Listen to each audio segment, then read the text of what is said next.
China virus భారత్ను భయపెడుతోంది. బెంగళూరులో 2 కేసులు నమోదయ్యాయి. 2 చిన్నారులు సోకింది చైనా వైరస్ హెచ్ఎంపీవీ అని ఐసీఎంఆర్ ధృవీకరించింది. రొటీన్ సర్వీలియన్సెస్ వారిద్దరిలో మల్టిపుల్ రెస్పిరేటరీ వైరల్ ప్యాథోజెన్స్ ను గుర్తించారు. ఈ 2 బాధితులకు విదేశాల్లో ప్రయాణాలు చేసిన హిస్టరీ లేదని స్పష్టం చేసింది. అయినప్పటికీ 2కి వైరస్ సోకడంపై ఆందోళన వ్యక్తమవుతోంది. 2 బెంగళూరులోని బాప్టిస్ట్ ఆసుపత్రిలోనే చికిత్స పొందడం గమనార్హం.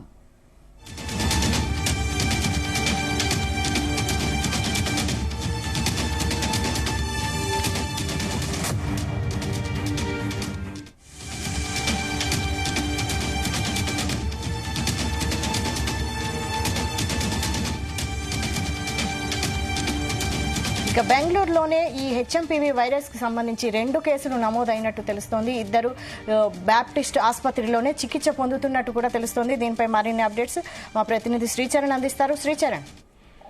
Vaishali, Indian council for medical research సాధారణ రివ్యూతో పాటు అలాగే సర్వేలెన్స్ లో కూడా సర్వేలెన్స్ ద్వారా కూడా కర్ణాటకలో హెచ్ఎంపీవీ యొక్క 2 కేసులను కూడా గుర్తించింది. ఇప్పటికే సర్వేలెన్స్ తో పాటు ట్రేసింగ్ కూడా చేస్తోంది. ఎందుకంటే గడిచిన కొద్ది రోజులుగా విస్తృత స్థాయిలో ఈ హెచ్ఎంపీవీ వైరస్ గురించి చర్చ జరుగుతుంది. మరోవైపు చైనాలో కూడా ఎమర్జెన్సీ విధించిన పరిస్థితి నెలకొని ఉంది. సో ఈ నేపథ్యంలో ఐసీఎంఆర్ కూడా రెగ్యులర్ గా కూడా మానిటరింగ్ చేస్తుంది దేశవ్యాప్తంగా కూడా. అయితే జనవరి ఈ రోజు 6వ తేదీన కూడా ఐసీఎంఆర్ స్పష్టం చేసింది కర్ణాటకలోని కొన్ని హ్యూమన్ మెటాప్న్యూమోరస్ హెచ్ఎంపీవీ కేసులు కనుగొనబడినట్లు కూడా క్లియర్ గా కూడా చెప్తుంది.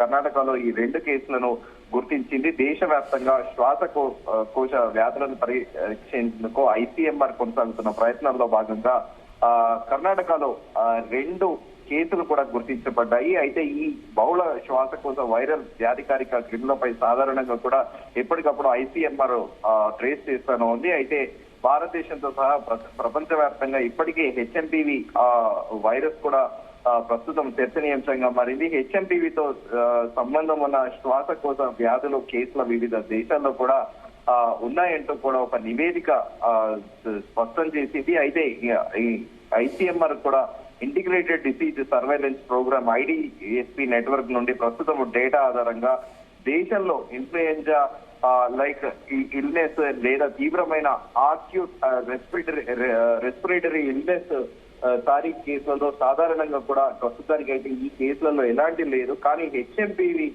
కేసులు మాత్రం 2 ట్రేస్ చేయబడ్డాయంటూ కూడా ఐసీఎంఆర్ చాలా స్పష్టంగా చెప్పింది. బెంగళూరులోని బాప్టిస్ట్ హాస్పిటల్లో చేరిన తర్వాత హెచ్ఎంపీవీ తో బాధపడుతున్న 8 నెలల పాప ఆమె డిశ్చార్జ్ అయిందని కూడా చెబుతున్నారు. అయితే బెంగళూరు బాప్టిస్ట్ హాస్పిటల్లో చేరిన తర్వాత జనవరి 3న పరీక్ష నిర్వహించారు. ఆ పాపకి 8 నెలల మగ శిశువుకి హెచ్ఎంపీవీ టెస్ట్ పాజిటివ్ వచ్చింది. ప్రస్తుతం పాప కోలుకుంటుంది అంటూ కూడా ఐసీఎంఆర్ చెప్పింది. బాధిత రోగులతో ఎవరికి అంటే ట్రావెలింగ్ హిస్టరీ కానీ ఇంటర్నేషనల్ గా ఇక్కడ కూడా వేరే దేశాలకు జర్నీ చేయలేదు. సో ఇదే ఇప్పుడు అందరికీ ఆశ్చర్య కలిగించే విషయం ఏంటంటే వారి హిస్టరీ ఎక్కడ కూడా అంటే దేశం వెలుపల బయటికి దేశం దాటి ఎక్కడ కూడా ప్రయాణించలేదు. కానీ ఈ హెచ్ఎంపీవీ వైరస్ 8 నెలల పాపకి ఎలా వచ్చిందనే దానిపైన కూడా Indian council for medical research ఇప్పటికీ కూడా ఐసీఎంఆర్ వాళ్ళు దీనిపైన పూర్తి స్థాయిలో ఒక దర్యాప్తు అయితే చేస్తున్నారు. అంటే ట్రేసింగ్ చేస్తున్నారు. కన్సర్న్ డాక్టర్స్ తోని వైరాలజిస్టులతోని ఆ కర్ణాటకలో నెలకొన్న పరిస్థితుల పైన కూడా పూర్తి స్థాయిలో రివ్యూ నిర్వహిస్తున్నారు.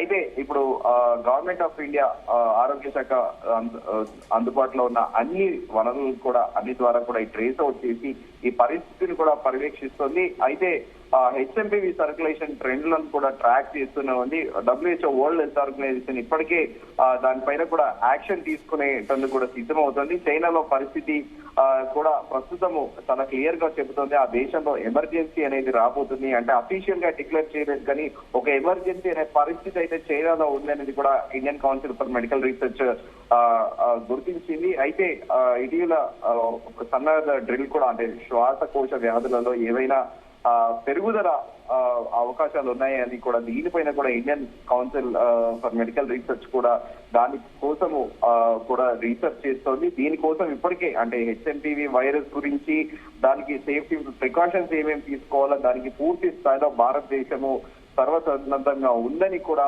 అవసరమైతే ఎలాంటి నిర్ణయాలు తీసుకోవడానికైనా కూడా వైద్య ఆరోగ్య శాఖ సిద్ధంగా ఉందని కూడా ఒక ప్రకటన జారీ చేసింది. అయితే వెంటనే ఏమైనా ఎమర్జెన్సీ ఉంటే దానికి సంబంధించిన ఎమర్జెన్సీని కూడా ప్రకటించే అవకాశం ఉంది. అట్ ది సేమ్ టైం భారతదేశం ముందస్తు జాగ్రత్తలు కూడా తీసుకుంటుందని కూడా ఐసీఎంఆర్ వెల్లడించింది. అయితే మనం ముందుగా అనుకున్నట్టే ఈ భయపడినట్టే కూడా జరిగిందని చెప్పుకోవాలి. ఈ బెంగళూరులో ఇద్దరు చిన్నారులు, ఒకళ్ళు 3 months పాప, అలాగే 8 months బేబీ బాయ్ కూడా, వీళ్ళిద్దరికి కూడా సోకడం కూడా సర్వత్రా చర్చనీయాంశంగా మారింది. రొటీన్ సర్వేలెన్స్ లో వారిద్దరు మల్టిపుల్ రెస్పిరేటరీ వైరల్ ప్యాథోజన్స్ గుర్తించామని కూడా ఐసీఎంఆర్ చెబుతుంది. ఇద్దరు బాధితులకు ముందుగా అనుకున్నట్టు ఎలాంటి హిస్టరీ లేకపోయినప్పటికీ కూడా వ్యాధి రావడం కూడా ప్రస్తుతం దేశవ్యాప్తంగా అందరినీ కలవరపడుతుంది. వీరిద్దరు ప్రస్తుతము బెంగళూరులోని బాప్టిస్ట్ ఆసుపత్రిలోనే చికిత్స పొందడం కూడా గమనార్హము. అంటే పిల్లల నుంచి ముందుగా అనుకున్నట్టు పిల్లలకు స్టార్ట్ అవుతుంది, అనంతరం వయసు పైబడిన వాళ్ళకి లక్షణాలు ముందుగా గుర్తిస్తుంది, బయటపడతాయనేది కూడా హెచ్ఎంపీవీ వైరస్ హిస్టరీ చెబుతోంది.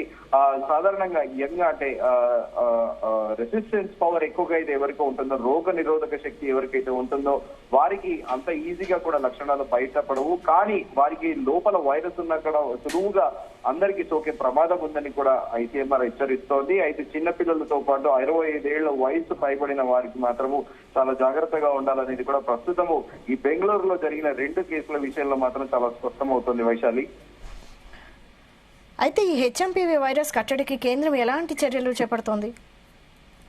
ప్రస్తుతానికి కొన్ని గైడ్ లైన్స్ కూడా రిలీజ్ చేసింది. షేక్ హ్యాండ్స్ ఇవ్వకూడదు, పబ్లిక్ లో కూడా ఎక్కువగా కూడా అంటే గ్యాదరింగ్స్ ఎక్కువగా ఉండకూడదు, అండ్ కర్చీఫ్ నోస్ దగ్గర కర్చీఫ్ కానీ ఖచ్చితంగా ఎప్పుడైనా తుమ్మడం కానీ ఏదైనా ముక్కు పైన ఇలాంటివైనా చర్యలు చేపట్టినప్పుడు ఖచ్చితంగా ఒక టిష్యూ పేపర్ కానీ కర్చీఫ్ కానీ తుమ్మినప్పుడు కానీ దగ్గినప్పుడు కానీ ఖచ్చితంగా కర్చీఫ్ వాడాలని కూడా గైడ్ లైన్స్ విడుదల చేసింది. అట్ ది సేమ్ టైం తరచుగా చేతులు సబ్బుతోని కడుక్కోవాలి. Wash your hands often with soap and water or alcohol based sanitiser. సబ్బుతోని కానీ ఆల్కహాల్ బేస్డ్ శానిటైజర్, ఆల్కహాల్ ఉన్న దాంట్లో ఎక్కువగా కూడా క్రిములు, ఈ వైరస్ అనేది కూడా చచ్చిపోతుంది. మనం కరోనా టైంలో కూడా చూసాము, రెగ్యులర్ గా కూడా శానిటైజర్లు వాడాము. అలాగే మాస్క్ కూడా పెట్టుకోవాల్సిందిగా చెప్తుంది. అవాయిడ్ క్రౌడెడ్ ప్లేసెస్, ఎక్కువగా జనాలు ఉన్న ప్లేసెస్ ని కూడా అక్కడికి వెళ్ళకూడదంటూ కూడా చెబుతోంది. At the same time stay away from public places if you have fever, cough and sneezing. అంటే పబ్లిక్ ప్లేసెస్ లో దగ్గు గాని జలుబు గాని ఫీవర్ ఉంటే ఖచ్చితంగా బయటికి వెళ్ళొద్దు అనేది కూడా చెబుతోంది. At the same time adequate ventilation with the outdoor air is recommended. All settings reduce the transmission. Alage stay at home, limit contact with others if you are sick.